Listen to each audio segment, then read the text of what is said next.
MH Mi Historia, Punto Jaque, un programa de conversación con las más destacadas figuras de la radio, televisión, cine, música y deporte. En MH Punto Jaque conoceremos de sus éxitos, fracasos, su pasado y presente. MH Mi Historia, Punto Jaque es una presentación de Punto Jaque, materiales para la construcción más barato que allá. Revestop, revestimientos de interior y exterior con 20 años de garantía. Jan Lee Muebles, la exclusividad en muebles para su hogar y oficina. Teatro Caupolicán, se ve y se escucha mejor. Del Toro Propiedades, nuestra fortaleza para cumplir tus sueños. Deportes Alameda, 35 años de tradición al servicio del deporte. Ganadera Taurus, somos carnes, somos calidad. A continuación, otra increíble, emocionante e impactante historia en MH Mi Historia, Punto Jaque. Señoras y señores, bienvenidos a MH Mi Historia. Usted sabe que no es mi historia. La historia la marcan los grandes, los personajes de este país, del ambiente deportivo, político, cultural, social, televisivo y radial. Muchos de estos conceptos los tiene nuestro invitado, periodista, académico universitario, un hombre que ha escrito más de 60 libros, una lingüística impresionante. En lo personal, es un verdadero orgullo hoy contar con su presencia en nuestro programa MH Mi Historia Punto Jaque. Simplemente el señor Héctor Vélez Mesa. Punto Jaque, materiales de construcción y ferretería. En Punto Jaque podrás encontrar una gran variedad de materiales, pinturas, herramientas, maderas y perfiles para desarrollar tus sueños. Precios especiales a empresas, constructoras y del rubro. Punto Jaque, en Manantiales 3612 Conchalí. Comunícate con nosotros al WhatsApp +569 8812 2598. Punto Jaque, líder en materiales de construcción y ferretería. Punto Jaque, más barato que allá. Maestro, permítame saludar y dar la bienvenida a MH Mi Historia, don Héctor Vélez Mesa. Muchas gracias. Después que recibí la invitación, me llamó la atención algo. Entonces empecé a buscar los programas. ¿Ya? Y vi varios. Y claro, y me sorprendió porque estaba muy ligado al fútbol. ¿Así es? Claro, muy ligado al fútbol. Y lo más curioso que tiene para mí esto es que si hay algo que ha sido ajeno en mi vida es el fútbol. No tengo idea de fútbol, no sé nada de fútbol. Mi padre, cuando yo era muy chico, me regaló una pelota de fútbol, pero de esas pelotas café. Y esas que eran de cuero, claro, que pesaban como 6 kilos. Pero era una cosa tremenda. Y esa pelota me siguió por no sé cuánto. Cada cambio de lo primero que me era la pelota. Pero lo más curioso que me pasó con el fútbol es que un día Mario Kreuzberger me llama de Estados Unidos para que vaya a comentar fútbol. ¿Cómo fue? Entonces le digo yo a Marcelo Munati, le digo, tú estás loco que yo voy a hablar de fútbol. No tengo idea, le conté toda esta historia. Y así que era para un mundial, creo que fue el mundial del 98, puede haber sido. Que fue muy... Claro. Noticioso, farandulero. Claro, y le dije, dile que le agradezco en el alma. Y el rato después me llama y dice que venga igual.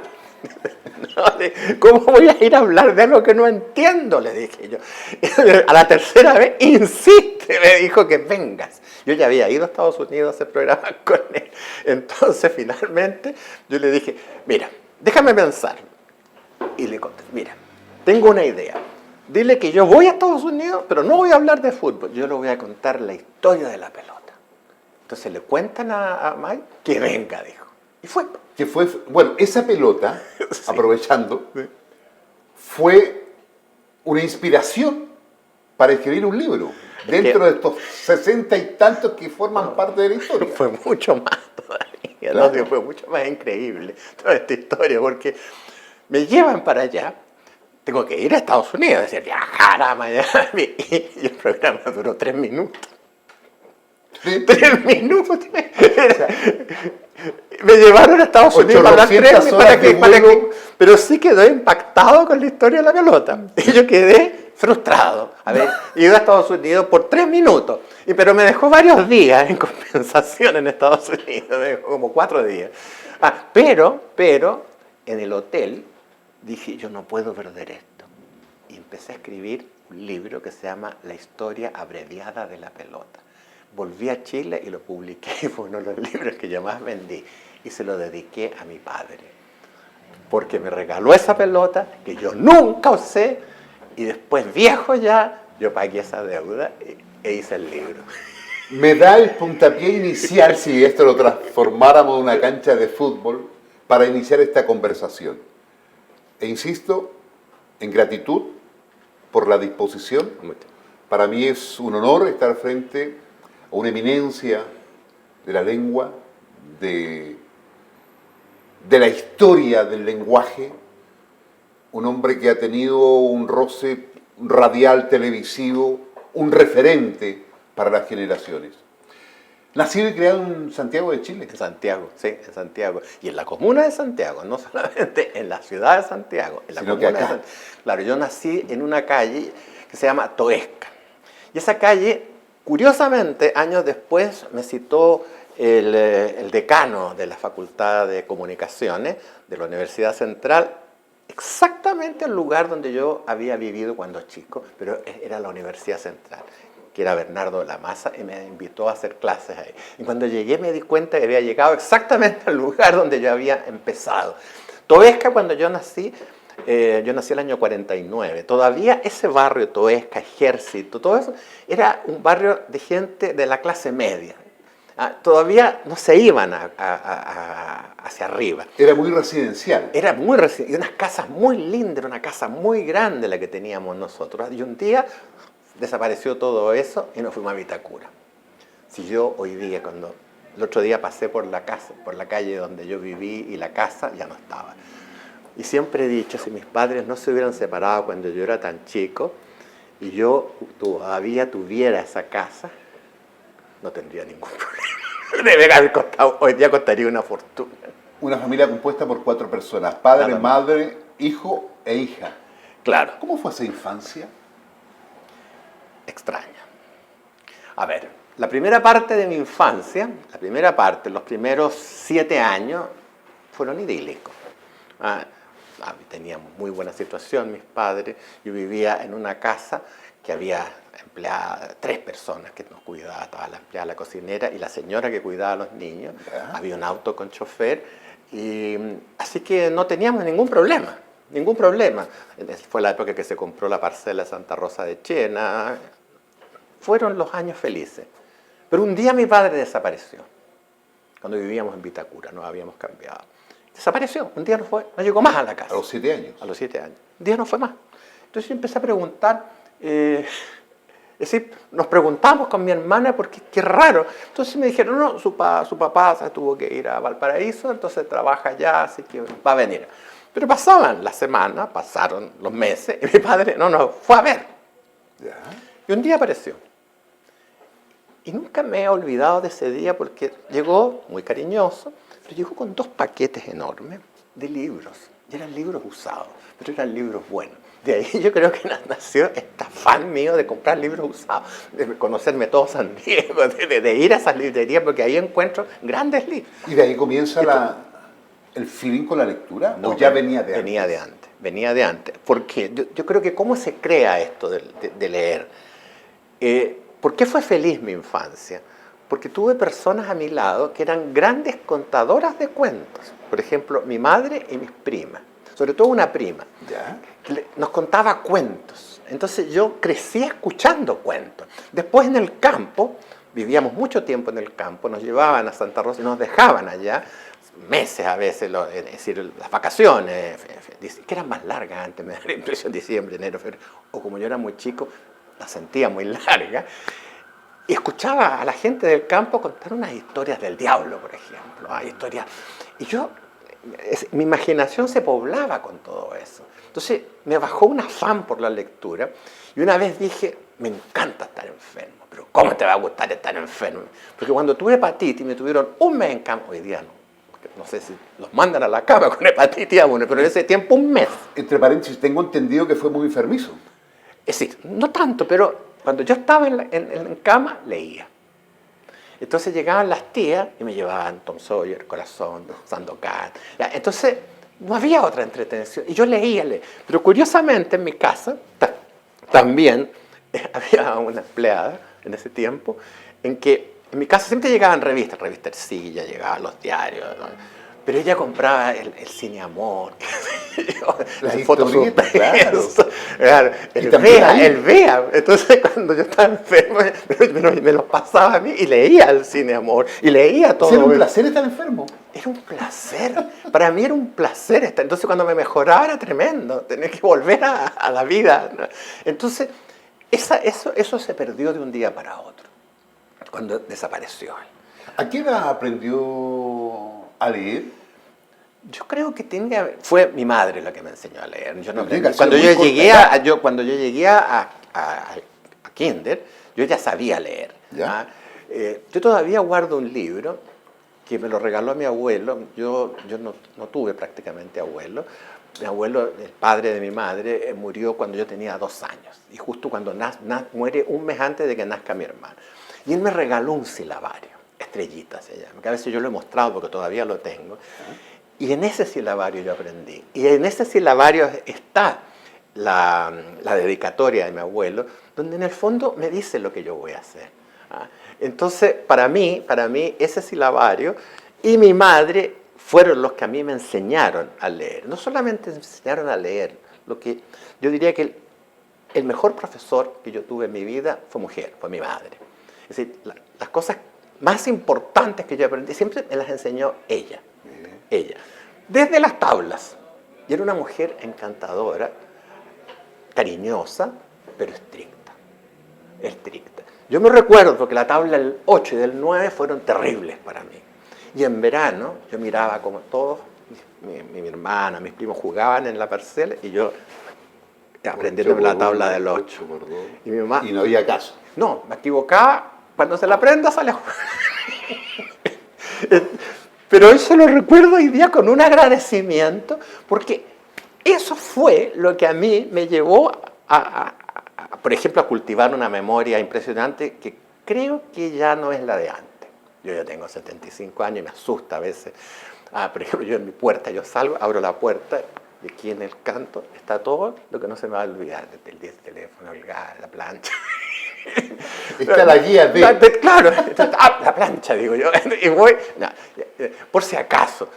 Pero, por ejemplo, yo me paro delante de un auditorio y con ese temor de que uno va perdiendo alguna facultad. Y cuando empiezo a hablar, se acaba el problema. Fluye todo. Fluye la historia. Quedamos con el regalo del papá con esta cantidad de libros. Pero ¿qué pasa con el papá? ¿Qué pasa con el hijo? Bueno, ¿qué pasa con la hermana? Bueno, esa separación llevó a que esa casa tan linda de Vitacura, que se compró vendiendo el auto, se tuviera que vender. ¿Por la separación? Por la separación. Y mi madre tomó una decisión increíble para la época. Mi madre siempre trabajó, fue una mujer de trabajo. Ella empezó a trabajar a los 16 años, terminó sus estudios en la noche y se puso a trabajar. Trabajaban en notaría. Y siempre el trabajo de notaría ha sido muy bueno. Pero ella, cuando ocurre todo esto, decide que con la venta de la casa ella se queda con la mitad del dinero, que tampoco era mucho, porque Vitacura no era lo que es hoy día, era una comuna cualquiera. Claro. Sí, a ver, cuando yo iba a Américo Vespucio era un potrero. De los Castillos para allá era potrero, ahí vivía yo. Ya. Entonces, y tomó la segunda decisión, no quiso recibir ninguna ayuda de mi madre. Y mi madre nunca más en la vida volvió a ver a mi padre. O sea, ella se queda... Con sus 2 hijos. El 50% de la venta de la propiedad. Y de ahí para adelante. Y de ahí para adelante, nunca más ella vio a mi padre, nunca más se habló de mi padre, pero yo lo vi siempre. pero yo lo vi siempre. Porque ella, curiosamente, me decía, acuérdese que hoy día es el cumpleaños de su padre, vaya a saludarlo. Acuérdese que vaya a la Navidad, vaya a saludar, vaya a ver a su padre, me decía. Pero de ella no lo vio nunca más. Y con ese dinero, ella se compró una casa en Ñuñoa. Pero obviamente le alcanzó para la mitad, ¿no? Porque la otra mitad se la dio al Banco del Estado con un crédito, de esos que ya no existen hoy. 50.000 pesos de haber sido la cuota de esa época, que cuando yo la terminé de pagar 10 años después eran 50 pesos. Y nunca subió, pero se desvalorizó. Entonces yo me acuerdo que alumno del Instituto Nacional salía el día que había que pagar esa cuota, iba al banco, ya me conocían en el banco, y me sacaba una moneda y pagaba. Y ahí estaba. Porque antes no existía eso. No estaba la famosa UEF. No. Si sus deudas son 50.000, usted va a pagar 50.000. Eternamente los 50. No, entonces y vino el escudo, después pasó todo lo que pasó, pero la deuda nunca creció. Y se pagó, y la pagué yo porque la pagaba con lo que me daban para ir a la micro. ¿Fue hermosa la infancia? ¿Difícil? Es que aquí viene la otra parte. Porque por un lado, yo fui muy feliz con mi madre y con mi hermana. Fuimos tres, fuimos muy pocos. Crecimos. Pero a los 10 años, por esas casualidades de la vida, en el colegio, a mi madre... no pude ir más a colegios particulares. Ya. Bueno, empezó a faltar la plata, pero tampoco aceptaban hijos de padres separados. Yo me recuerdo haber ido al Colegio San Ignacio, al Verbo Divino, recibieron muy bien a mi madre, pero le dijeron que no. Es decir, no podía haber un alumno de padres separados. Y ya mi madre empezó a tener problemas económicos y dijo, ¿qué hago? E hizo lo mejor que le podría haber pasado a un niño como yo. Me mandó al Instituto Nacional. Tuve que postular El Instituto Nacional del año 59. Y me mandó a postular ahí, gané, entré al Instituto Nacional, a quinta preparatoria, estuve hasta 6º año de humanidades. Es decir, si hay algo que me ha marcado en la vida es ese colegio, por dos cosas. Por lo que es ese colegio. Es decir, a mí me faltó el padre, pero el colegio fue mi padre. Mis profesores, la estrictez que encontré ahí, nunca la he vuelto a ver. Pero a uno le hacía falta eso, porque lo ordenaba a uno.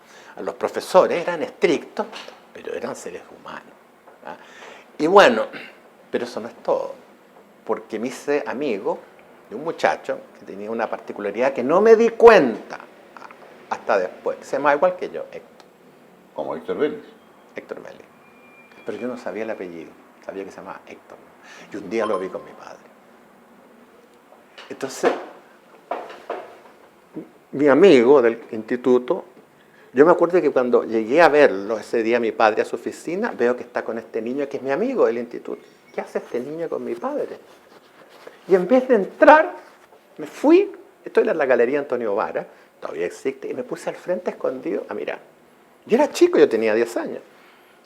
Y veo salir a mi amigo de la oficina, y ahí subo, y mi padre me recibe como siempre. Y no me dice nada, yo no le pregunto nada, pero esa noche pregunté en mi casa, ¿quién es ese niño? No, es ahijado. ¿Cómo? Entonces, porque lo más curioso es que ese niño me lo presentó a mi mamá. A la salida, cuando yo di la... Entonces, estaba con su madre. Entonces, yo, por eso me hice amigo de este niño. Pero seguí siendo amigo ya, pero nunca le pregunté por la relación con mi padre. Hasta que un día en un recreo, Tito, que le digo yo, sacó una foto y me dijo, primero dijo, ¿tú me podrías mostrar una foto de tu papá? Me dijo. Sí, pues aquí le pasé esas fotitos chicos que hacían en Foto Marión ahí en Ahumada. Me la pasé. La mira y yo le dije, sí, pero, yo quiero ver una foto de tu papá, le dije yo. Y me pasó exactamente la misma foto, pero la de él. Que abrió su billetera y la sacó y era la misma foto. Este es mi papá. Y ahí descubrí que yo tenía... ¿Eran hermanos? Éramos hermanos. Y ahí descubrí esa noche, llegué a mi casa y le cuento a mi hermana lo que acabo de descubrir. Pero le dije yo, porque siempre con mi hermana, ¿por qué seremos dos nomás? Decíamos, podríamos tener más hermanos, sería más entretenida la vida. Llego y le digo, somos 3. Y me quedo pensando, no, épale, somos 4, porque ¿Cómo? él tiene una hermanita que lo va a buscar a veces con la mamá. Así que somos 4 hermanos. Y esa noche cuando llega mi mamá, dije, mamá, mire, yo ya entendí la historia, pero yo quiero saber por qué, y le cuento la otra parte. Y mi madre me dice, es mejor que sepan la historia completa, me dijo. Efectivamente son hermanos. Y la niñita también es hermana de usted. 4 hermanos de papá, 2 de mamá. Éramos 10. 10. 10. Casi me morí. 10 son 10 hermanos. ¿Y cómo tienen? En realidad ustedes son hijos del segundo matrimonio del papá. Y me empieza a contar toda la historia de mi padre que está en este libro. ¿Por qué está en este libro? Sombra Claro, del padre. porque hace 2 años me demandaron por violencia intrafamiliar. Fue terrible. Cuando mi hermana me llama y me dice, ¿sabes que acaba de irse un funcionario del tribunal y me ha traído una demanda de violencia intrafamiliar contra mí? ¿Qué hiciste? Nada, me dijo. No puedo entender por qué me demandan por violencia intrafamiliar. Pero ¿cómo? Le dije yo. A ver, léeme el texto de la demanda. Y empieza a leerlo y me dice, oye, también estás tú demandado. Y empieza a leerme y me empieza a leer los nombres de todos mis hermanos. Están todos demandados por violencia intrafamiliar. ¿Y pero por qué? Por haber abandonado a una hermana. ¿Y a quién abandonaba? Ese es el misterio. ¿De hace? De los años, eso partió en los años 50 y reventó hace 2 años. Y fuimos demandados por haber abandonado a nuestra hermana que fue encontrada en su casa, no sabía ni cómo se llamaba, en estado de inanición. Tenía cerca de los 90 años. Bueno. ¿Qué historia estamos escuchando y conociendo en MH Mi Historia? Está tremendamente interesante, Claro. Conmovedora. Y permítame hacer un break. Sí. ¿Usted sabe que esto sin break no funciona? Wow. MH Mi Historia. Simplemente. Héctor Vélez Mesa. Ganadera Taurus. Somos carnes, somos calidad. Los mejores cortes, carnes premium, cerdo, pollos y todo para su parrilla. En Ganadera Taurus garantizamos relación, precio, calidad, atención personalizada. Para esos momentos especiales con los suyos, piense en Ganadera Taurus. La tradición se mantiene en el tiempo y nosotros aportamos en la unión familiar. Ganadera Taurus. Somos carnes, somos calidad. Arturo Prat, 2170, entre Franklin y Placer. Carnes y calidad en un solo lugar. Ganadera Taurus, simplemente lo mejor.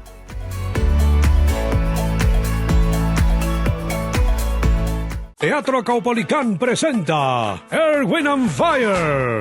Ven a revivir los 70s en una noche mágica y llena de clásicos. Sábado 15 de noviembre. Disfrutemos junto a Al McKay de todo el funk y el soul junto a Earth, Wind and Fire. Entradas a través de Sistema.Ticket y en boleterías del teatro. Teatro Caupolicán, donde se escucha y se ve mejor. Deportes Alameda, fábrica de artículos deportivos, fútbol, baby fútbol, karate, ping-pong, tenis, gimnasia rítmica, patines, implementos en general para todas las disciplinas deportivas, diseños exclusivos para uniformar a tu equipo. Para los mejores deportistas, todo en un solo lugar. Deportes Alameda, Alameda 3423. Visítenos en www.deportesalameda.cl. Deportes Alameda, 35 años de tradición al servicio del deporte. Del Toro Propiedades. Somos tu corredora de propiedades y gestión inmobiliaria. Del Toro Propiedades. Departamentos, casas, terrenos y oficinas. Compra, ventas y arriendos. Asesoría jurídica y gestión hipotecaria. Regularizaciones, escrituras y tasaciones. 20 años de experiencia avalan nuestros servicios. Visítenos en www.deltoropropiedades.cl. Call Center más 569-8500-7899. Del Toro Propiedades. Nuestra fortaleza, para cumplir tus sueños. Continuamos, MH Victoria, punto jaque materiales de construcción, ¿eh? El sector más barato en el sector norte, ¿sabe dónde está? En Manantiales 3612, comuna de Conchalí. Ahí está. Punto jaque. Este regalo, este jockey, para nuestro invitado, para don Héctor Vélez Mesa, Muchas gracias. de don Jorge. Tú sabes que yo tengo Jaque. más de 40 sombreros y gorros. Otro para la colección. Alex. Bienvenido Sí. entonces, punto jaque, Sí. ahí a la colección de Sí. nuestro invitado Héctor Vélez Mesa. Deportes Alameda, 36 años de historia implementando todas las disciplinas deportivas en nuestro país. Desde el padre, en el nombre del padre, pasando por el hijo Fernando, hacemos entrega de este hermoso llavero también, porque hay También. muchas historias de casas, entonces Y también algunas junto llaves hay que dar por ahí. No, también. Tengo muchas llaves. Llaveros. Sí. Llaveros. Llaveros. Bueno, qué bien. Mire, y acá tenemos un hermoso, pero más que hermoso, un gustoso surtido de aceitunas, un cóctel en definitiva para un buen fin de semana con los amigos o para estar tal vez en la inspiración de escribiendo alguna obra para que lo haga junto al Pirata Chico. 100 años de historia, ¿me va a creer usted? 100 años de historia del No deja de mercado ser. Franklin. No deja de ser. Desde el abuelo, el padre, el hijo y el nieto ahora. A mi padre lo acompañaba Franklin. Ahí está entonces, seguramente se va a encontrar con Gastón Gómez, el Pirata Chico, 100 años de historia y de trayectoria. Aceitunas. ¿Pero por qué crees que doquier. estoy viendo ahí? ¿Qué está viendo? Un martini. ¡Oh! Ese lo pone usted, ¿eh? Ahí veo el ay. martini con las aceitunas. Ay, qué rico entonces. Si ustedes vayan, por supuesto, al Pirata Chico, ahí en Franklin 920. Continuamos con MH Victoria punto jaque. 10 hermanos. Me imagino que los fue conociendo ya después en el tiempo. No, Muchos de solamente ellos- los fui conociendo en el tiempo. Somos muy cercanos. ¿Sí? Sí. Mire, en primer lugar, los 4 hombres estudiamos en el Instituto Nacional por decisión de las madres, sin haberse puesto de acuerdo a las madres que estudiáramos en el Instituto Nacional. Y estudiaban todo el mismo Pero tiempo. estudiamos en el Instituto Nacional. Y se miraban y se conversaban. No, porque los más chicos yo no los conocí hasta los 16 años. Ah, ya. Cuando yo salí del colegio, mi padre decidió contarme la historia. Yo siempre lo iba a ver a mi padre. Ya. Y nunca le hice un comentario sobre lo que yo había averiguado. Nunca. Estuve con él y un día él me lo hizo. Y me dijo que quería contarme una historia. Y me contó la historia de todos los hermanos míos. Pero me preguntó que él quería que yo los conociera. Entonces le dije que a mí me encantaría conocerlos. Le dije yo, pero tengo que preguntarle a mi madre su opinión. Por supuesto. Le dije a mi madre que existía esta posibilidad que yo conociera a todos mis hermanos. Ya conocía a 2, digamos que seguimos siendo amigos con Tito, con Héctor, yo le digo Tito. Y me dijo que ella no tenía nada que decidir sobre ese tema, ni que opinar sobre eso. Eso era una decisión mía, es suya. Usted haga lo que quiera y estime conveniente. Y decidí conocerlos. ¿Ya? Y los conocí, eran chiquititos. A los más chicos los conocí. Los conocí. El más chiquitito, que hoy día ya tiene más de 60 años, debe haber tenido 5 años, es abogado de Codelco hoy día. Mi hermana, otra hermana, mi hermano de ese lado, fue hasta hace poco vicepresidente de la SOFOFA. Eso es lo más raro de mi familia. Salieron todos profesionales, hicieron unas grandes carreras.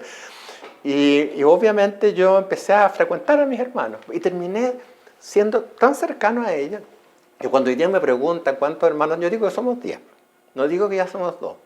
Porque, de hecho, hace muy poco me llamó mi hermano de esa última camada, por decirle de alguna manera, y me dijo que su mamá iba a cumplir 90 años.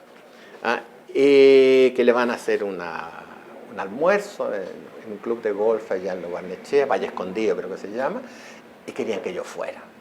Fue el único que no era de ser, porque estaba toda la familia de la señora, de la mamá de ellos. Y yo fui, y de hecho me sentaron en la mesa con ella, con esta señora, y cuando entré la familia de ella, sus hermanos, oficiales de carabineros, pero ya en retiro, cuando me vieron llegar, se pararon, ¿cómo estás? Y me saludaban, y yo los conocía a todos. Además, yo me sentí en deuda con muchos de ellos, porque en algún momento de mi vida que tuve problemas, después del 73, curiosamente ellos me ayudaron. Eran carabineros y me ayudaron ellos. ¿Cuánto marca la madre de Héctor Beris Mesa? ¿Cómo? ¿Cuánto marca la madre de Héctor Beris Mesa en su vida? A ver, yo diría que la mayor tragedia de mi vida fue perder a mi madre. Es decir, ¿A qué edad? yo tenía 27 años. No me gusta mucho hablar de eso porque no puedo.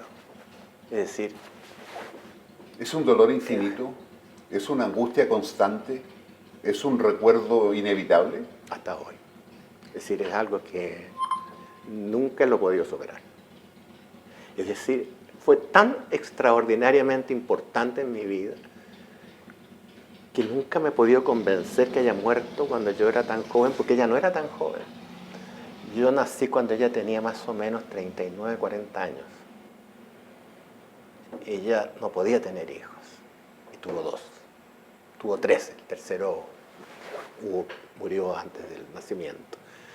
Entonces, ella tuvo esa importancia tan grande en mi vida que fue, hasta el día de hoy nunca lo he podido superar, nunca lo he podido. Pero sobre todo no lo he podido superar porque ella murió el año 77, pero meses después murió mi esposa en un accidente automovilístico. Entonces yo creo que esas dos cosas... Alguien una vez me pidió verme la línea de la mano. Yo trabajé mucho en televisión, en matinales, así que era amigo de todas las personas relacionadas con estos temas. Entonces, pásame la mano. Y alguien dijo, ¿pero cómo? Tú deberías estar muerto, me dijo. ¿Por qué? Porque la línea de la vida es muy corta, me dijo. Era alguien, no, está cortada, que es distinto, dice. Pero sigue más abajo. ¿Qué pasa? Lo que pasa es que yo creo que después de la muerte de ella, yo pasé a ser otra persona. Porque tuve que a los 27 años soportar la muerte de las personas más cercanas. Yo había estado separado de mi esposa, pero murió el día en que nos juntamos, es decir, el mismo día, en un accidente automovilístico. Entonces, claro, para mí, de ahí en adelante, yo tuve que partir como de nuevo. Y es ahí donde compro esta propiedad aquí cerca, con la herencia de mi madre. Se vendió esa casa y mi hermana me dijo, te vamos a buscar una casita chica, me dijo, para un departamentito chico, para que no tengas problemas de limpieza y todo, hayas quedado solo. Ella se casó y yo encontré este departamento de acá, que es grande, es muy grande. Y le dije, yo quiero este departamento. ¿Pero qué vas a hacer solo en ese tremendo departamento? Y ahí estoy todavía. Puedo desprender que, independiente que por la actividad laboral, académica, profesional, mucha compañía, muchos amigos, muchos conocidos. Pero cuando hay que llegar al departamento, la amiga Soledad está ahí esperando. Claro, es decir, bueno, yo de todas maneras, mi vida se pudo rehacer. Se pudo rehacer. Pero el fantasma está. El fantasma está. Y de hecho, por eso que me he empezado a ir de Santiago. Mi problema es otro. Es que yo no es que rechace la vejez, porque ya llegué a la vejez, yo soy viejo, sino que yo encuentro que uno no se puede retirar. No puedo. Es algo que... Porque todos me dicen, ¿pero qué no te mandas cambiar y vives de...? No puedo. Tengo que seguir haciendo algo. Pero yo creo que tengo que seguir haciéndolo para ocultar todo lo otro. Exacto. Por ejemplo, mi vida profesional era empezar en un matinal. Yo soy muy tímido. Entonces dije, cuando empecé a estudiar periodismo, yo empecé a estudiar periodismo porque podía escribir. Pero dije, nunca la televisión ni nunca la radio. Palabras con Historia en Radio cumplió 32 años. Era un imperdible. Sigue. Sí, lo sigo haciendo los lunes con Cecilia Robaretti. ¿Todavía? No, sí, todavía sí. Pero la gente no puede creer que ese programa exista. Y existe todavía los días lunes, a las 10:30. Ahí está Palabras con Historia, Cecilia Robaretti, no, lo pasamos fantástico. En la señal internacional de TVN, con Jorge Evia y María Jimena Pereira, hicimos hasta que se acabó ahora, en diciembre, el Conectado. Se transmitía a 35 países, y en 35 países me conocieron haciendo Palabras con Historia. Entonces, yo llegué a la televisión por un error. Porque yo dije, nunca la televisión. Y un día lean en el diario que yo me voy de comentarista a Canal 11 al despertar. Y me llaman para felicitarme, una periodista de Canal 3, Ángela Suárez, para decirme, fantástico, esto, pero ¿de dónde sacaste que yo voy a ir a Nadie me ha contactado de Canal 11. Salió en el Mercurio hoy día. Fui, bajé, compré el Mercurio y decía efectivamente que yo me incorporaba a Canal 11. Llamé a Canal 11 y me dijeron, mira, hubo un error, me dijeron, que podríamos conversar. Y fui enojado. Me recibió el productor y el asistente de dirección, la productora, la Chelo Luchanz, y me dicen que efectivamente fue un error. Que ellos pusieron mi nombre en una lista de personas que les gustaría que estuvieran ahí. Y esa lista por error fue a dar a Relaciones Públicas. Y ellos dieron por sentado que ya estábamos contratados. Y me dijo que no era así. Le dije, ya, perfecto, hagan la aclaración. Pero en realidad este error podría costarnos caro a nosotros. Porque es un descuido. ¿Y cuál es la solución? Que lo hagan. Porque fueron muy francos. Fue una tremenda maniobra comunicacional. No, pero es que era verdad que ellos podrían haber sido, pero ¿cómo pueden hacer esta tontera? Entonces, si acepta, no fue una tontera. Eso se legitima. Bueno, vamos entonces, ¿no? Y me dijeron, dije, de acuerdo. Y hagamos una temporada nomás, 3 meses. Y fui a hacerlo. Mira, como yo soy muy tímido y no me gusta hablar en público, cuando empecé a hablar en público, me tomaba una copa de vino. Ya. Y siempre en un lanzamiento de libro, qué sé yo, había un mozo que me esperaba y me pasaba y me tomaba la copa de vino y hablaba. Necesitaba algo que me diera coraje. Pero cuando fui a Canal 11 a las 7:30 de la mañana, dije, si sigo así me voy a convertir en un alcohólico. Entonces me tomé un vermú, que era, qué sé yo, dulcecito. Pero a la tercera vez dije, no puedo, tengo que vencer esto. Y seguí yendo. Lo más curioso es que empecé a hacer esto y yo me llevaba bien con Jorge Rencoreta. Hacíamos esto. No es como ahora que un comentario dura 2 minutos, duraba 20 minutos el comentario del libro. Y pasaron los 3 meses y yo dije, ya listo. Cuando yo llegaba a la cuenta para irme, y me voy ese día y yo digo, ya, hasta luego. Y me llama la productora, ¿y cuál es el libro de la próxima semana? Y yo dije, pero ¿cómo si yo tengo que ir? ¿Está programado? Y dije, ¿por qué no va a estar programado? Y fui, pues, entonces no pregunté ni fui. Y pasaron otros 3 meses. Y llegó fin de año y yo seguía haciendo, era el único que no echaban, se iban todos menos yo. Y llegaba y seguía haciendo el comentario del libro, así que terminó la temporada, porque era temporada, fines de enero, nos fuimos de vacaciones, yo me despedí, los abracé, dije nunca más los veo. Y me llama Wildo Candia en marzo, te programamos para el martes, me dijo. ¿Que el martes qué? El comentario del libro, a la misma hora, para que no haya problema. Y en vez yo de decirle, mira, yo no quiero, me quedé callado. Y fui. Era un sí. Y no dije nada, fui. Y empecé a hacer de nuevo eso. Y ahí viene lo más raro de toda mi vida de la televisión. Es que un día me dijeron que por qué no hacíamos... Ellos necesitaban un periodista. Y encontraban que yo era buen periodista y tú podrías estar con nosotros. Pero yo ya trabajaba, no, pero part-time. Y me convertí en periodista del programa, además, es decir, tenía ya una opinión sobre lo que había que hacer. Y de ahí me mandaron a viajar con equipos de televisión. Y tuve que viajar haciendo reportaje. Volví. Y tú no me vas a creer que terminé siendo el productor general de Canal 11 al despertar. El hombre que no quería la televisión. Terminé siendo el productor general de Canal 11 al despertar. Y de ahí ya no me pude sacar esto Y que fue un referente para futuros matinales en todo pero si yo estuve en la fundación del Canal 11 al despertar. Por eso es que la muerte de Jorge Rencoret para mí fue tan tremenda, porque él fue, tú sabes, ellos enseñaban no diciéndote nada, simplemente tú te daban confianza para que hablaras con él. Y a mí me dejaron ser, nada más. Surgía de una conversación. Y claro, entonces estuve 10 años haciendo eso. Y de ahí me fui a Mega, y de ahí no me fui más. Y terminé con Don Francisco. Gigante y usted. Yo fui el periodista. Es decir, terminé con él incluso. Es decir, al final, a mí no hay Cuando yo miro en la televisión, antes, no, ahora ya han cambiado mucho, a cualquier persona que salía en televisión, yo la conocía porque me había entrevistado. Es decir, no hay quien no me entrevistó alguna vez en televisión, yo iba a todos los programas. Y me cambiaron la vida. Y me cambiaron la vida. Se cambiaron los roles. Y claro, pero entre medio apareció la otra parte, que fue la docencia.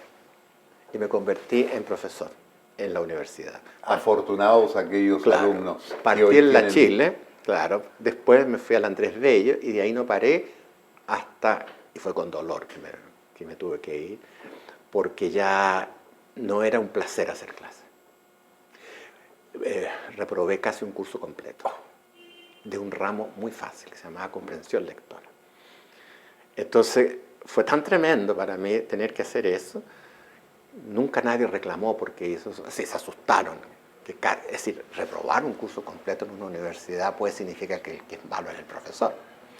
Pero cuando se dieron los exámenes y fue el horror de lo que habían respondido, no quedó otra. Yo dije, yo no puedo seguir haciendo clases. Es decir, ya no es para mí era un placer hacer clases.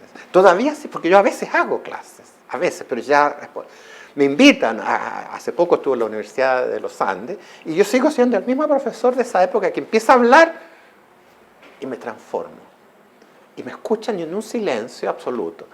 En la Universidad de San Sebastián tuve hace poco también. Yo vuelvo a hacer clases. Pero cuando vuelvo a mi casa me baja una angustia de ¿por qué no sigo haciendo clases? Pero yo creo que soy muy viejo también. Y uno, lamentablemente, a esta edad ya no piensa en que uno pueda ser capaz de hacer eso. Hace poco presenté un libro que se llama Enseñar sin aburrir. Y yo parto contando una historia del Instituto Nacional que a mí me marcó mucho, que fue mi profesor de física, el Perro Guzmán.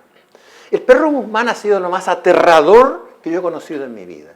No existe un ser que provocara más miedo que el Perro Guzmán. Yo cuando entré al Instituto Nacional escuché hablar del Perro Guzmán, y todo con terror. Y en quinto año Humanidades, el Perro Guzmán se convierte en mi profesor de física. Y lo padecí, porque era ese profesor que entraba, entraba con un libro enorme, así, con tapa dura, y lo tiraba así, a la mesa. Caía en la mesa, el estruendo era gigante, y se daba vuelta y le decía al primero, el vacuno que está en la primera, ¿qué es física? Y empezaba, y todos aterrados. Me presenté al examen con un 2,5. Nunca pude, fue tremendo, no le entendía, pero estaba por echarme el ramo de matemática. Y decidí tratar de salvar ese ramo del Perro Guzmán. Y me aprendí el libro, el cuaderno de 100 páginas de memoria. ¿Sabes lo que es recitar de memoria un cuaderno de 100 páginas? Y mi madre me empezaba, y yo recitaba. Llegó el examen y logré sacarme un 5. Y pasar al oral. Y en el oral fue una masacre. Pusieron un problema ahí. Y justo cuando yo voy a llegar, el que está detrás de mí resuelve el problema. Y me pasa la respuesta. Esta es. Y yo llego adelante con 3 más y le dice a los dos, tú, resuelve. No pudo, tú. Y me dice a mí, tú, me dijo. Y yo voy y me dice, bórralo. Profesor, ¿puedo? ¡Bórralo! Me dice. Y yo lo sabía hacer y lo borré. Y se me va mi oportunidad. Ponte en la fila, me dijo. Y empieza a preguntar, ¿qué es esto? Y yo como un loro contestando. Mira, a los 10 minutos como que se cansó de preguntar. Y yo me cansé de responder y me dice, ¿y tú qué nota necesitas para salir bien? Me dijo. Un hilito de voz salió acá y dijo, un 6,5. El porro, el peor de todo. Un 6,5. Dijo, no puede ser. Fuera de mi sala, me dijo. Con un 7, me dijo. Y afuera me pusieron el Marqués de Cueva y pasando el profesor Zapata y supo que yo había aprobado física y ahora en adelante usted va a ser el Marqués de Cueva. Pero si tú crees que eso fue aterrador, me lo volvieron a poner, pero ya se acordaba de mí. Y esa vez llegué al examen con un 3,5. O sea, amena.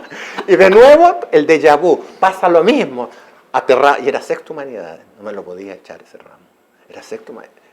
y puso el maldito problema y nadie lo resolvió. Y me lleva adelante y me dice, resuélvelo. Y le digo, lo miro y me doy vuelta y lo enfrento por última vez en mi vida. Le digo, profesor, no sé hacerlo. Le digo, ¿qué? ¿Cómo? Y se pone a gritar como un desaforado. Una alumna del Instituto Nacional frente a esta comisión reconoce que no sabe. Esto nunca ocurrió en la vida, dijo. No puede ser. Y empieza, pero se para de lo histriónico el perro Guzmán. Y me queda mirando, me dijo, ¿y qué nota necesitabas? Me dijo, un 5, profesor. No, un 4,5. Me dijo, fuera de mi sala inmediatamente. Y cuando abro me dijo, con un 5. Y yo me doy vuelta y lo quedo mirando. Tú no tienes idea de física, me dijo. No tienes idea de este ramo. Pero te voy a poner un 5 por otra cosa. Porque eres honesto, me dijo. Y la honestidad vale más que saber física, me dijo. No tienes idea de física, pero eres un hombre honorable y honesto. Fuera de aquí, me dijo, porque te estamos mandando a un mundo donde es más importante ser honesto que saber física. Chao, me dijo. Ese fue mi paso por el Instituto Nacional. Qué tremenda historia. Qué agrado es escuchar a Héctor Vélez Mesa. La verdad que nos va a faltar mucho tiempo. Y yo desde ya quiero dejar cordialmente invitado a Héctor Vélez Mesa para que tengamos otra oportunidad de conversación, para que sigamos conociendo de esta historia hermosa, grandiosa, que evidente marca, y estoy seguro, que hoy, para muchos de nuestros televidentes, para los más jóvenes, puede marcar un antes y un después. La dedicación, la perseverancia, la disciplina, la adversidad, el dolor, la soledad, la muerte. Se puede contra todo eso. Parece que sí. Se puede. Y este es un ejemplo de vida. Hoy estamos haciendo una excepción de programa. Si ustedes se han percatado, prácticamente en 2 bloques estamos sacando este programa. Y lo digo con mucho respeto. Siento que haber interrumpido toda esta historia tan profunda, de tanta enseñanza, hubiese sido una falta de respeto. Yo quiero agradecer la verdad de las cosas. Yo venía preparado para otra historia, para contar o para escuchar otra historia. Y esta historia me tiene tremendamente conmovido y sorprendido. Y lo agradezco de corazón. Y lo agradezco a nombre de cientos y miles de televidentes. Muchas gracias. Tú me hiciste un regalo. Yo también te traje un regalo. Ah, pero por favor. Historias desconocidas, palabras claves del siglo XXI. Mira qué hermoso, Esteban. Ese libro, si tú te fijas, está la cooperativa ahí. Está el logotipo de la cooperativa. Así donde es. yo todavía sigo. La verdad, Y está ilustrado. Es el único libro ilustrado que tengo. Muchas gracias. Este es un tesoro para mí. Y este tesoro tiene que tener la firma del yo le maestro. voy a poner la firma. Hacemos un compromiso, Sí, por una nueva invitación. Bueno, encantado. Creo que merece este tiempo y mucho más. Lo digo siempre de corazón y de sentimiento. Respeto la creencia de todas las personas. Y lo digo a título muy personal. Que Dios Padre le bendiga a usted, a todo su entorno laboral, profesional. Y lo mejor de lo mejor. Creo que cuando uno tiene 60, 70, 80 años, mientras tenga la posibilidad de tener vida y salud, no hay límite que pueda detener la capacidad que tiene usted. Parece que sí. Parece que sí. Todavía, es decir, yo tengo 75 años cronológicos, pero en mi cabeza tengo 50. Y eso es lo que vale. Maestro, muchas gracias. ¿eh? Muchas gracias. La verdad, me voy con un corazón así de lleno, Muchas gracias. sabiendo que lo vamos a tener nuevamente en MH Mi Historia. Muchas gracias. MH Mi Historia, punto jaque. Próxima semana, no sé si será tan espectacular como este invitado, pero que tendremos otro, habrá. Gracias. Punto Jaque, materiales de construcción y ferretería. En Punto Jaque podrás encontrar una gran variedad de materiales, pinturas, herramientas, maderas y perfiles para desarrollar tus sueños. Precios especiales a empresas, constructoras y del rubro. Punto Jaque, en Manantiales 3612 Conchalí. Comunícate con nosotros al WhatsApp +569 8812 2598. Punto Jaque, líder en materiales de construcción y ferretería. Punto Jaque, más barato que allá.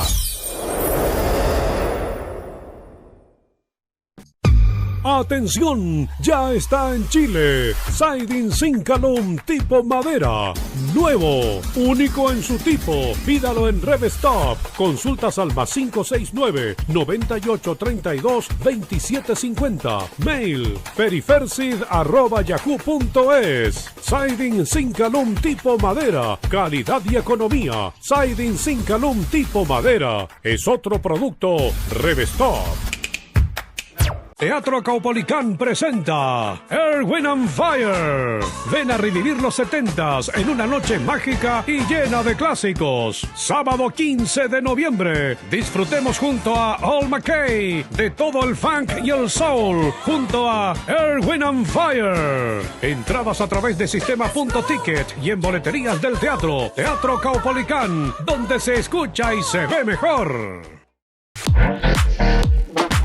Deportes Alameda, fábrica de artículos deportivos, fútbol, baby fútbol, karate, ping-pong, tenis, gimnasia rítmica, patines, implementos en general para todas las disciplinas deportivas, diseños exclusivos para uniformar a tu equipo.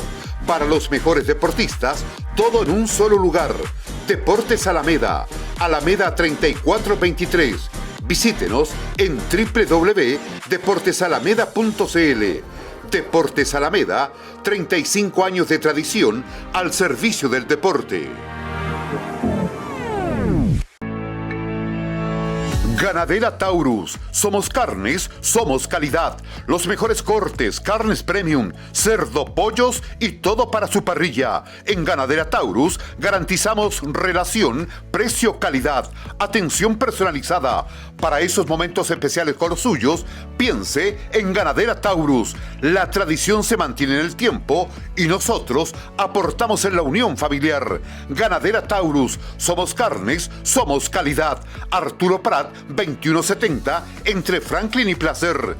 Carnes y calidad en un solo lugar. Ganadera Taurus, simplemente lo mejor.